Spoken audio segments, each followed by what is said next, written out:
So this is a very pretty move. This one is called a turning Mayim. So this is one that I like to use for not many dances, but I just want to throw in something that gets the dancer from facing into the circle to out.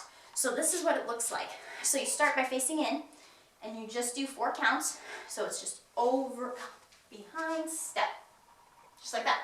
So you're facing in for the first part. So it's just right over, left, out, and then right step out, as if you were still crossing behind you, but then you turn your body with your right leg to face out, and then step. So I'll do it again. I'll do it over here this time. So then it's just right, left, left.